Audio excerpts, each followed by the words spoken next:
महाशिवरात्रि के दिन हजारीबाग में दो समुदायों के बीच विवाद और आगजनी पथराव की घटनाएं हुई थी। अब इसको लेकर सियासी घमासान मचा हुआ है। दरअसल झारखंड के हजारीबाग जिले के इचाक थाना क्षेत्र के डुमरौन के हिंदुस्तान चौक पर शिवरात्रि के झंडा और लाउड स्पीकर लगाने को लेकर दो समुदायों के बीच विवाद हुआ।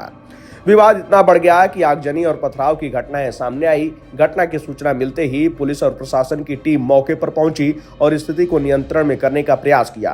इस झड़प के दौरान दो मोटरसाइकिल, एक कार, एक टेम्पो और कई अन्य गाड़ियों को आग के हवाले कर दिया गया। साथ ही एक दुकान में भी आग लगा दी गई। झड़प के दौरान कुछ लोग घायल हुए, जिन्हें हजारीबाग सदर अस्पताल में भर्ती कराया गया। हालात की गंभीरता को देखते हुए हजारीबाग के पुलिस अधीक्षक ने भारी पुलिस बल तैनात कर दिया। आईपीएस श्रुति अग्रवाल ने लोगों से शांति बनाए रखने की अपील की और कहा कि फिलहाल स्थिति नियंत्रण में है।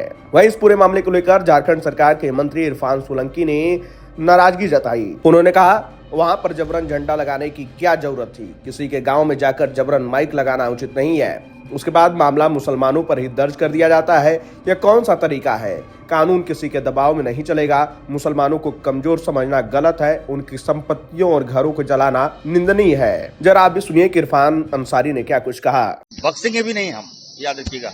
आप जबरन आप कहिएगा किसी के गाँव में जाके बोलिएगा कि हम माइक लगाएंगे, ये कौन सा तरीका है भाई? स्वेच्छा से बोलिए ना। आप बोले मस्जिद में लगा देंगे माइक, और ऊपर से केस भी इन्हीं लोग पर कर दीजिएगा।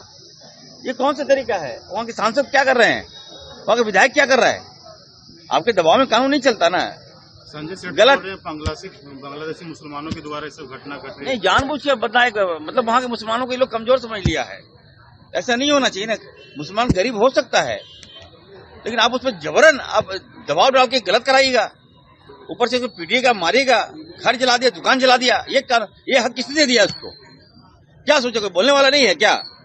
हम लोग भी जाएंगे, जांच करेंगे, हम लोग देखेंगे, जो गलती किया उस पर कार्रवाई करेंगे। तो सुना आपने कि उन्होंने क्या कुछ कहा है। वहीं केंद्रीय मंत्री संजय सेठ ने कहा कि झारखंड सरकार को इस मामले में कड़ी कार्रवाई करनी चाहिए। उन्होंने सवाल उठाया कि होली, शिवरात्रि और रामनवमी जैसे हिंदू त्योहारों पर ही तनाव क्यों होता है। यह साफ दर्शाता है कि झारखंड में घुसपैठियों की समस्या बढ़ रही है। बांग्लादेशी घुसपैठियों को राज्य से बाहर किया जाना चाहिए, क्योंकि यह लोग कानून व्यवस्था को बिगाड़ रहे हैं।